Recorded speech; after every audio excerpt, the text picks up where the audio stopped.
어제 우리 교회 청년이 결혼을 했습니다. 감사하게도 제가 이제 주례를 서게 되었는데 많은 교우들이 오셔서 식사하고 있는데 이제 주례 말씀이 좋았다고 얘기했습니다. 심지어 이제 저희 아내까지 좋았다고 이렇게 얘기를 했어요.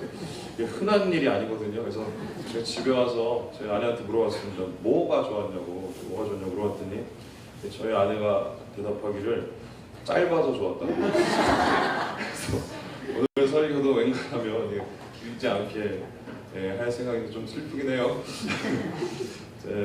이번 결혼식이 저한테 좀 이렇게 의미가 있는 이유는 우리 교회에서 처음 이렇게 치르는 이제 결혼식이자 동시에 이제 신랑 신부와 함께 제가 한 2달 동안 이제 결혼 예비 학교를 했어요.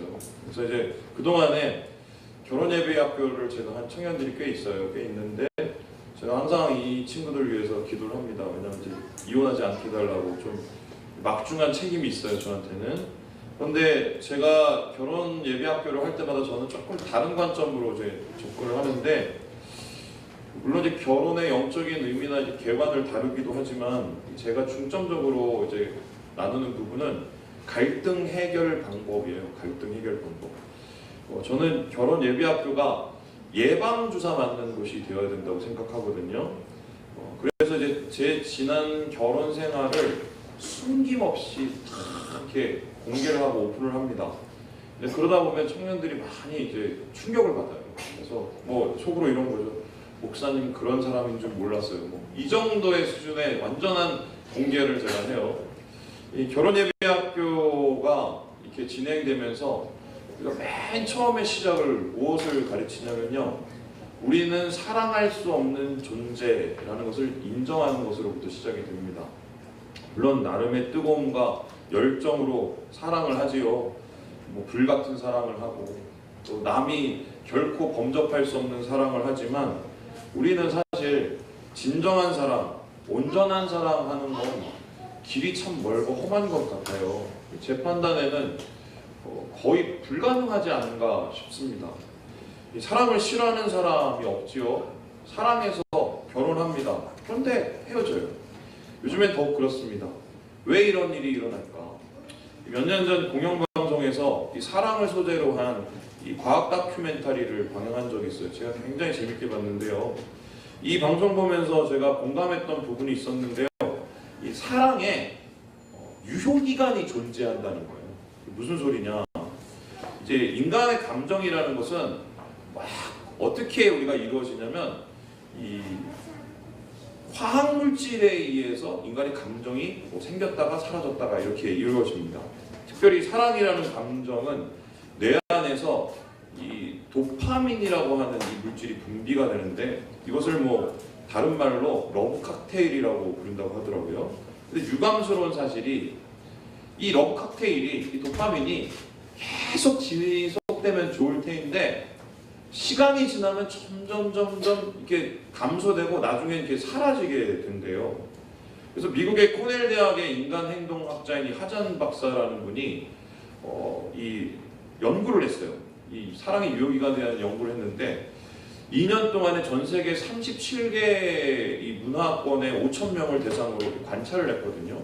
근데 그의 연구에 따르면은 이 도파민이 막 분수처럼 솟구쳐오는 열정적인 사랑의 감정이 나올 이 격정적인 사랑의 유효기간 살펴봤더니 길어봤자 900일도 채 되지 않는다고 합니다. 그러니까 개월수로 따지면 한 30개월 정도예요. 그러니까 한번 생각을 해보세요. 우리 결혼하고 아무리 좋아도 3년 이상 가는 사람 제가 못 봤거든요. 있나요? 근데 그러한 것들이 30개월도 채 가지 못한다는 거예요. 화학물질이 옅어지고 감소하게 되면 그때 이제 비로소 현실적인 눈으로 서로를 바라보게 되죠. 그래서 환상이 이제 거두어지고 소위 말해서 콩커뿔이 벗겨지는 거예요. 그렇게 되면 이제 문제가 생기는데 이 현실적인 부분으로 이게 서로를 자꾸 바라보다 보면 동반되는 현상이 있습니다. 뭐냐면은 도파민 중독 현상이에요. 이게 뭐냐? 옛날에는 막 이 여자를 봐도 이 남자를 봐도 뭔가 진짜 사랑의 감정이 솟구쳐 오르고 막 격정적인 어떤 그런 마음이 들었는데 지금은 보면은 오히려 고통스러운 거예요. 막 슬픈 거예요. 그리고 막 외로움과 또한 이런 부정적인 감정들이 막 오는 거예요. 근데 그게 사실은 그 대상 때문에 그런 게 아니라 우리 안에 이 머리에 뇌 안에 있는 도파민이 더 이상 분비되지 않아서 일종의 금단 현상이 나타나는 거라고 얘기하더라고요.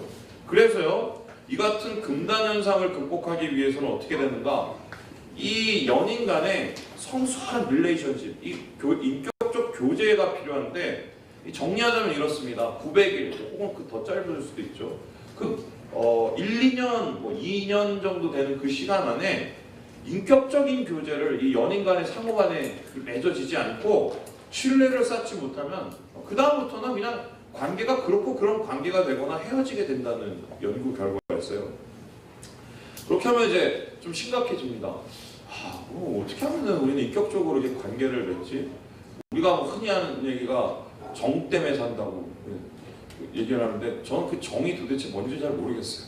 그 정에 미운 정, 고운 정이 있던데 미운 정이 있어요. 저는 그것도 잘 모르겠고. 근데 이 연구 결과에 따르면은 인격적인 교제가 준비되어야 관계가 지속이 되고. 그렇다면 한번 생각해 봅시다. 인격적으로 깊은 교제를 하기 위해서 우리가 어떻게 해야 되느냐? 대답은 굉장히 간단해요. 진짜 사랑을 하면 돼요. 진짜 사랑. 그러면 생물학적이고 화학적인 사랑을 넘어선 이 본질에 가까운 사랑을 우리가 나누면 된다는 것인데, 이 문제는 앞에서 제가 얘기했지만 사람이요, 사랑하기가 너무 힘든 존재예요. 이기적인 존재고 자기 중심적 존재이기 때문에 우리의 죄된 본성으로는 누군가에 대해서 전적으로 본질적으로 사랑한다는 게 거의 불가능하거든요. 이제 그러면은 고민입니다. 인격적인 관계를 위해서는 사랑이 필요한데 진정한 사랑을 우리가 할 수 없다면 어떻게 해야 될까요? 배워야죠. 진정한 사랑을 배워야죠. 그렇다면 어떻게 하면 사랑 불능의 이 우리가 인간이 진정한 사랑을 배울 수 있을까? 정말 사랑을 나누는 법을 배울 수 있을까? 오늘 우리 이 본문 요한일서 4장의 말씀에는 그 해법이 3가지 정도로 요약되어 있어요. 우리 함께 10절의 말씀을 같이 한번 읽어보겠습니다. 10절 말씀입니다. 시작. 사랑은 여기 있으니 우리가 하나님을 사랑한 것이 아니요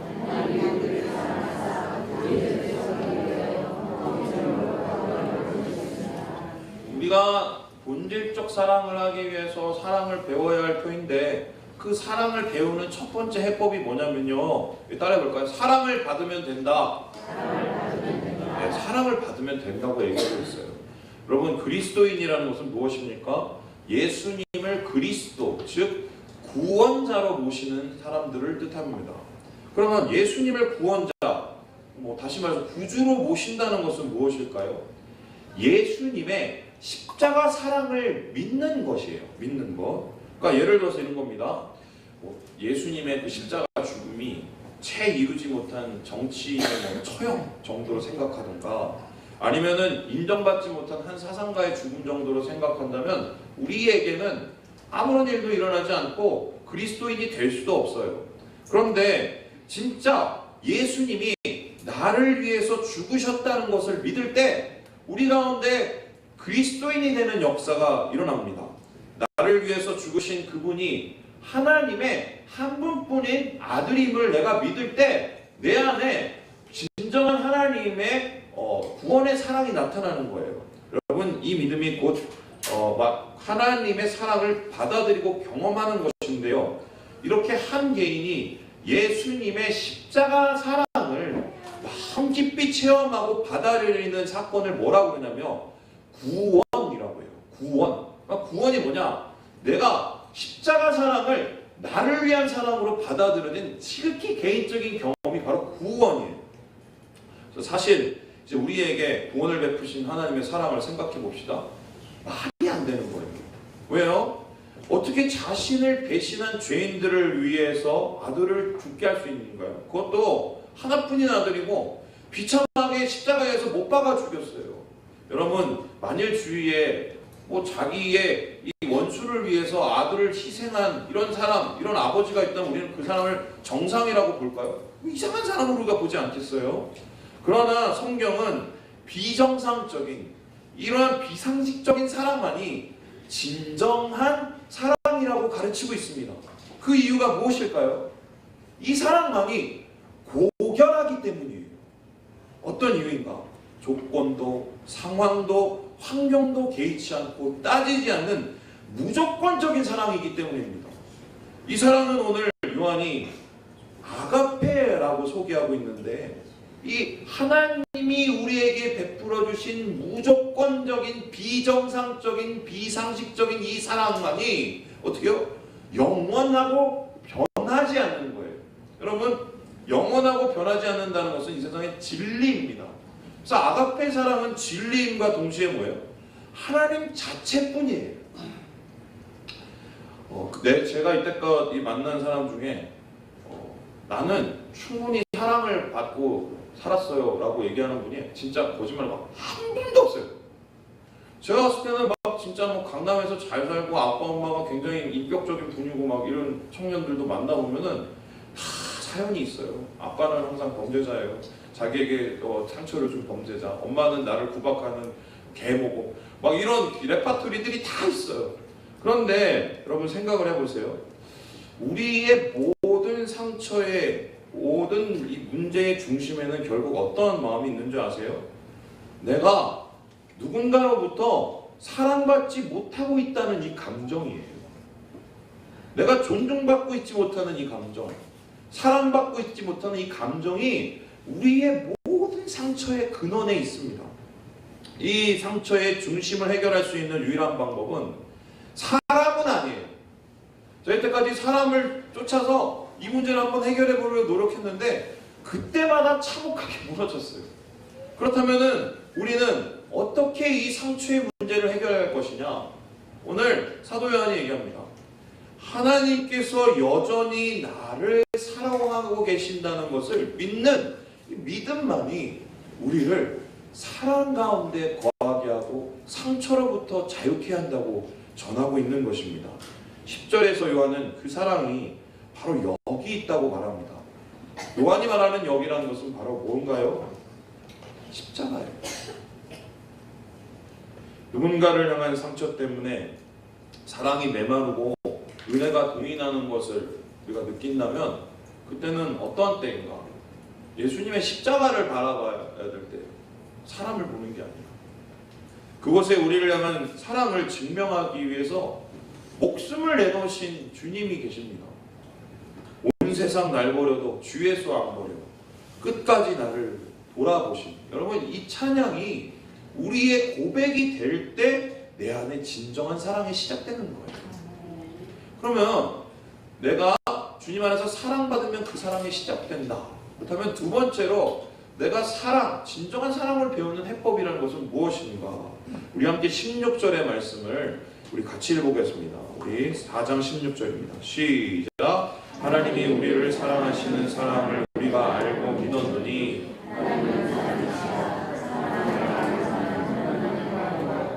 하나님도 그의 안에 거하시느니라. 요한은 이렇게 두 번째 해법을 우리에게 전하는데요. 그 사랑을 배울 수 있는 해법이 뭐냐면 사랑 안에 거하면 된다라고 얘기하고 있습니다. 우리 한번 따라볼까요? 사랑하면 된다. 사랑 안에 거하면 된다라고 얘기하고 있어요. 여러분, 오늘날 한국교회의 문제점이 뭔가요?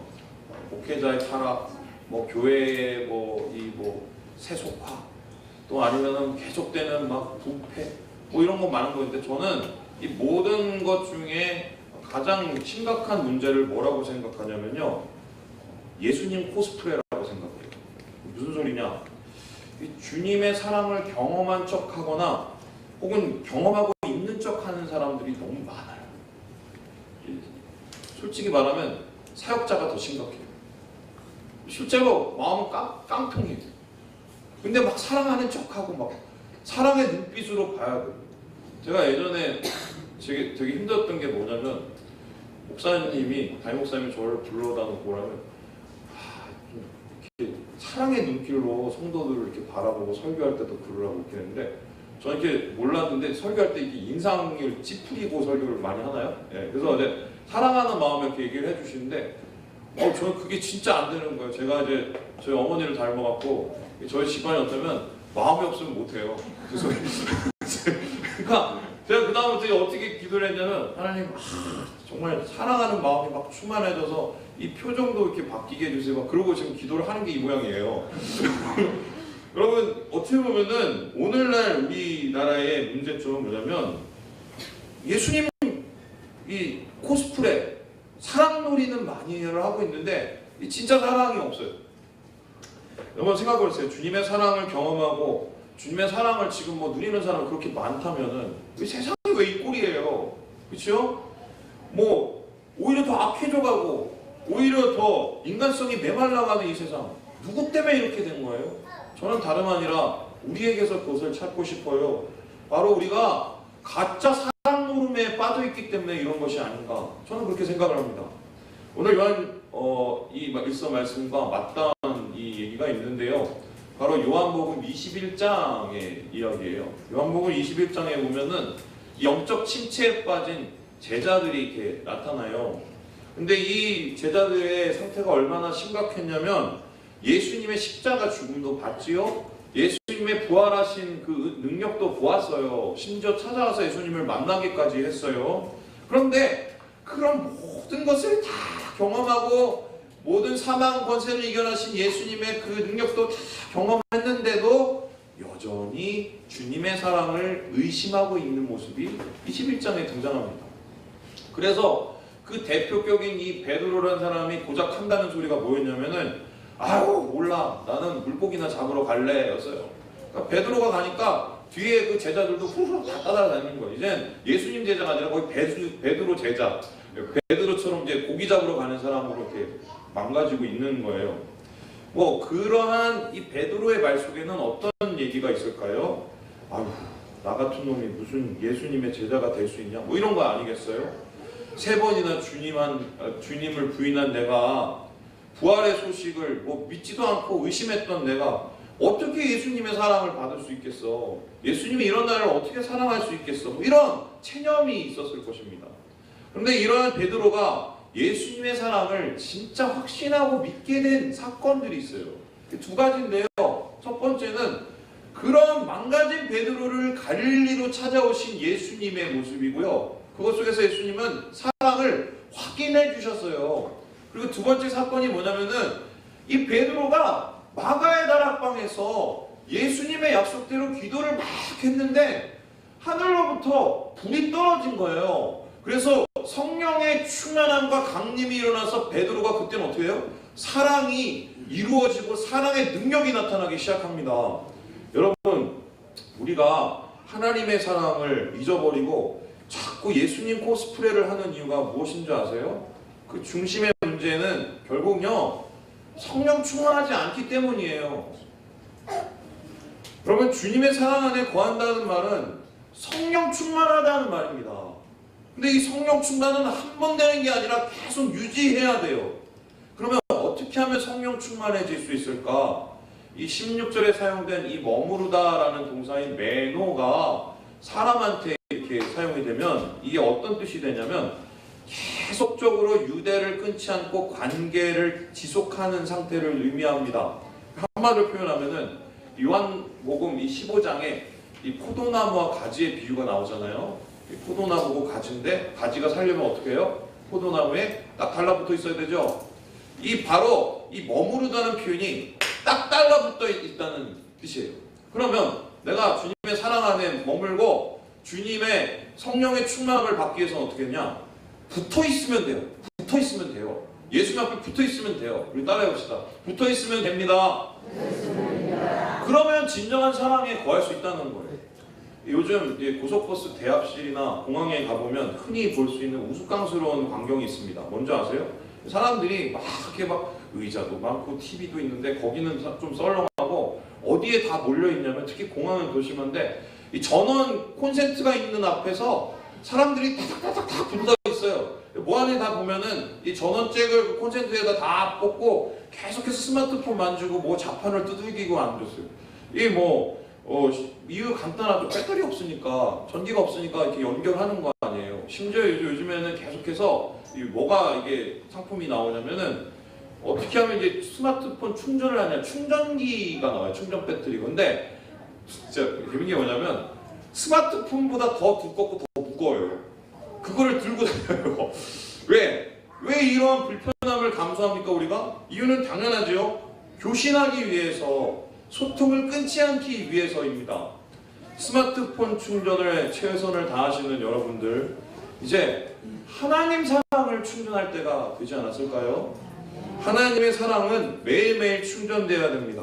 성령 충만은 매일매일 사모해야 이루어져요. 다른 것으로 충전해라, 충전할 시간이 어딨냐, 이렇게 말하는 거 다 거짓말이에요. 또 하루, 주일날로 나온 거 예배 1시간, 설교 30분 들으면 충전된다 말하는 거 다 몽땅 거짓말이에요. 그렇게 말하는 목사님 있으면 이단이에요, 이단. 어떻게 보면 하나님 안에서 일상 속에서 매일매일 주님을 만나지 않고 성령을 사모하지 않으면 우리는 어떤 결단을 하는 것과 똑같으냐? 아, 나는 그냥 메마른 대지 위에 혼자 걸어가다 죽을란다, 이런 거하고 똑같은 거예요. 어떻게 보면 우리가 주님 안에서 매일매일 교신을 해야 됩니다. 제가 우리 교회 오고 나서 항상 강조하는 게 있어요. 큐티 합시다, 큐티 합시다. 저 목사는 무슨 큐티에 무슨 뭐 한이 맺혔냐, 막 큐티 합시다. 여러분, 제가 왜 그걸 강조하겠어요? 붙어 있어야 하니까. 또 제가 와서 기도해, 뜨겁게 하시라, 저 목사는 왜 기도회마다 저렇게 목소리가 소리 고래고래 칠까? 목이 쉬지도 않네, 신기하다. 여러분, 제가 왜 그러겠어요? 붙어 있어야 돼요. 붙어 있어야 돼요. 우리가, 죄송한 말씀이지만 제가 여러분을 참 사랑하고 믿지만 여러분의 끈기는 믿을 수가 없어요. 제가. 왜요? 그만큼 세상은 악하고 우리는 약합니다.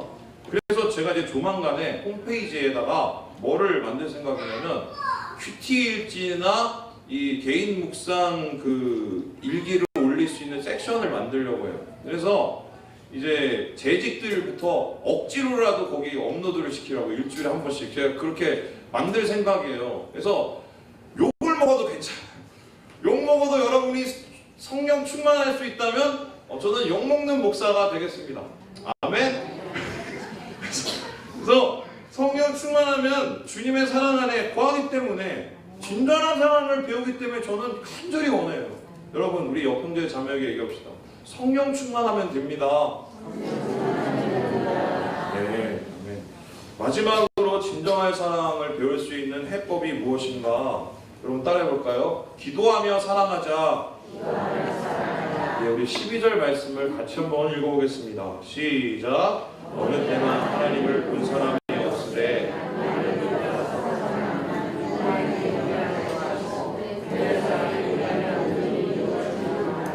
앞에서 우리는 다루었습니다. 야, 나는 사랑할 수 없는 존재구나. 그러니까 사랑이 필요하구나. 예수님의 십자가 사랑을 경험해야 되구나. 그리고 그 사랑을 우리가 거하기 위해서 성령 충만해야 되구나. 이렇게 이제 배웠어요. 근데 당장 우리가 사랑하러 가려고 하면 뭔가 22%좀 부족한 게 느껴집니다. 그리고 뭔가 저놈은 도대체 사랑할 수 없을 것 같은 막 그런 자신감 없음이 이게 마음에 생겨요. 근데 이 마음을 잘 살펴보면 첫 번째는 나를 못 믿겠다는 뜻이고, 좀 더 깊이 내려가 보면 뭐냐? 하나님 못 믿겠다는 소리입니다. 여러분, 왜 그랬을까요? 하나님께서 우리에게 지금 사랑하라고 얘기를 하세요. 그럼 사랑하라고 얘기한다는 건 뭐예요?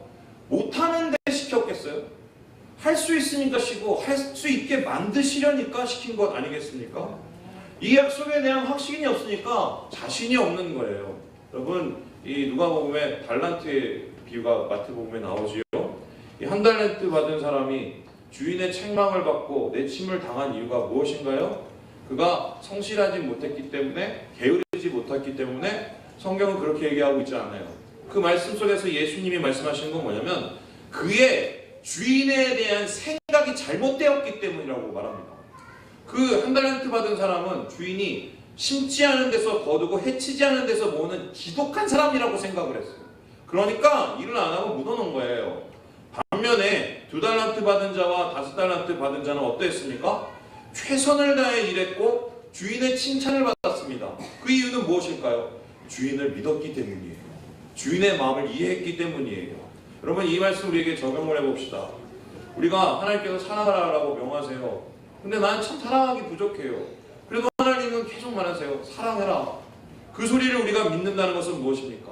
주님을 믿는다면 주님의 마음을 이해한다면 사랑할 수 없다는 나의 이 절망, 나는 정말 사랑을 못하겠어요, 저 인간을. 이런 절망이 어떻게 바뀌냐면은 주님, 저 인간 사랑하게 해주세요 라는 절실한 기도로 바뀌어요. 여러분, 기도하면 내 안에 사랑이 생깁니다. 문제는 보통 우리가 기도를 할 때 좀 잘못하기 때문이에요. 어떻게 기도하냐? 보통 이제 그 사람을, 주님, 저 사람이 사랑할 수 있게 해주세요, 이렇게 기도하지 않고 속으로는 어떤 기도를 하냐면 이렇게 기도해요. 하나님, 저 놈이 내가 사랑할 수 있는 놈이 되게 해주세요 라고 기도를 하는 겁니다. 그러니까 제가 사랑하는 놈이 될 때까지는 나는 사랑을 주고도 못한다는 이 마음을 품고 있는 거예요. 여러분, 이 기도의 중심에는 어떤 마음이 있는지 아세요? 나는 여전히 젖 먹는 아이가 되고 싶어요 라는 마음이 있는 거예요. 여러분, 변성기가 와서 목소리가 굵어지고 뭐 수염이 막 여기저기 나고 털도 막 나고 막 이런 애가 있어요. 그런데 엄마한테 와서 나는 젖을 먹고 싶어요, 젖을 내놓으세요. 이건 변태죠. 이건 흉측한 변태예요. 여러분, 그런데 성장할 때 성장 못하고 사랑할 때 사랑 못하면 우리의 영적인 모습이, 자아가 흉측한 변태로 변해버립니다. 우리가 진짜 주님의 약속을 믿고 기도한다면 그 기도를 통해서 그 사람이 바뀌던가 내가 바뀌는 것을 경험하게 될 거예요. 기도하고 사랑하는 것, 이것이 사랑을 완성하는 방법이라는 것입니다. 여러분, 제가 질문을 한번 해보겠습니다. 하나님께서 왜 저를 사역자로 세우셨을까요? 많은 이유가 있는데 그 중에 큰 이유가 뭐냐면, 저게 일종의 벌이에요. 벌. 무슨 소리냐? 그동안 사역하면서 제가 많은 사람 만났습니다. 그 중에 정말 잊고 싶은 사람들이 있어요. 정말 생각하면 정말 이 아픈 분인 분들이 있어요. 다시 만나고 싶지 않은 분들 있어요. 막 말 더럽게 안 듣는 친구, 또 막 예의란 눈 닦고 찾아볼 수 없는 그런 친구들 있거든요. 근데 이런 친구를 이제 만날 때 제가 어떤 생각을 했냐면, 뭐 저런 놈이 있어, 이런 생각을 했어요. 막 혼자 승질내도 안 되면 자는 아내를 붙잡고 막 화를 내요. 막 그놈이 말이야 막 이러면서 막 흉을 봐요. 여러분, 이제 그러다가 막 흉을 보면은, 그러고 나서 이제 자려고 딱 누우면 그때마다 이렇게 눈앞에 선한 사람이 있어요. 그 사람이 누군지 아세요? 저를 보살펴 주셨던 간사님들, 저를 가르쳐 주시고 양육해 주셨던 전도사님들이에요. 뭐 이런 놈이 뭐 있어 라고 생각하는 뭐 그런 친구들 이렇게 쫙 살펴 뜯어보면 어딘지 모르게 낯이 익어요. 쫙 들여다보면 예전에 철없고 버릇없던 제 모습이에요. 그때마다 이렇게 막 후회를 해요. 야, 내가 왜 그때 그렇게 모질게 얘기했지? 간사님이 얼마나 마음이 아프셨을까? 내가 왜 그때 버릇없이 이렇게 행동을 했지? 전도사님이 어떻게 마음이 얼마나 답답했을까? 이렇게 막 후회하다 보면 나중에는 어떻게 되는 줄 아세요? 그분들 사랑이 느껴져요. 야, 참아주셨네, 기다려주셨네, 그래도 용서해 주셨네. 그러면 막 굉장히 미안하고 굉장히 고마워, 그런 감정이 막 쏟아부어요. 여러분, 사랑을 주님 앞에 막 기도하고 사랑 달라고 기도하고 딱 사랑을 막 나누려다가 쓰러질 수 있어요. 잘 안 될 수도 있어요. 승질날 수도 있어요. 근데 우리가 쓰러진 그곳에 누가 계신 줄 아세요? 예수님이 계세요. 우리 예수님, 우리 영원한 선생님이시고 우리를 보살피신 그 예수님이 거기서 우리에게 이렇게 말씀하십니다. 일어나서 다시 사랑해라. 너 할 수 있다. 내가 도와줄게. 철없고 버릇없고 막 말도 안 되는 나를 참아주시고 지금까지 보살펴주신, 사랑해주신 그 예수님이 우리의 손을 붙잡고 일으켜주시는 그 음성을 우리가 듣게 되는 것입니다. 함께 요한일서 5장 14절에서 15절까지의 말씀을 같이 한번 읽어보겠습니다. 시작. 그를 향하여 우리의 가짐과 담대함이 이것이니 그의 뜻대로 무엇을 구하면 들으심이라. 우리가 무엇을든지 구하는 바를 들으시는 줄을 알지. 사도 요한이 이 요한일서를 마치면서 어떻게 맺고 있냐면, 야, 담대하게 하나님 앞에 구하자. 그러면 하나님이 다 주신다. 이렇게 얘기했어요. 그러면 여러분 질문을 해볼게요. 여기서 사도 요한이 담대함으로 구하라고 말하는 것이 무엇일까요? 사랑이에요. 이 15절 말씀 다음에 무슨 말씀이 나오냐면, 심지어 범죄자를 위해서도 사랑 달라고 기도를 하려고 이렇게 말하는 요한의 권고가 등장합니다. 여러분 그렇죠? 형제자매를 사랑하지 않고 하나님 사랑한다고 말하는 게 가능이나 한 얘기인가요? 나중에 우리 모두 다 하나님 앞에 설 것 아니에요. 그때 그곳에서 주님이 이렇게 물어보신다고 생각해 보세요. 너 뭐 하다가 왔냐? 이렇게 물어봅니다. 그럼 제가 막 이렇게 대답을 했다고 봅시다. 주님, 제가 저 한 놈 내가 사랑하려고 내가 정말 노력했는데 안 돼갖고 몸부림치다 왔어요. 죄송해요. 이렇게 주님께 얘기하면 주님이 어떻게 얘기하실 것 같아요? 야, 이 한심한 놈아 그것밖에 안 되냐? 내가 한 달란트나 두 달란트를 줬는데 그것밖에 못 거뒀냐? 이렇게 얘기하실 것 같아요. 저는 주님이 이렇게 얘기하신다고 확신이 있어요. 잘하였도다. 착하고 충성된 종아. 내가 적은 일에 충성하였음에 더 많은 것을 내게 맡기겠다. 여러분, 사랑해야 돼요. 사랑해야 돼요. 여러분, 진짜 사랑해야 돼요. 사랑 없는 공의가 무슨 소용이 있겠어요?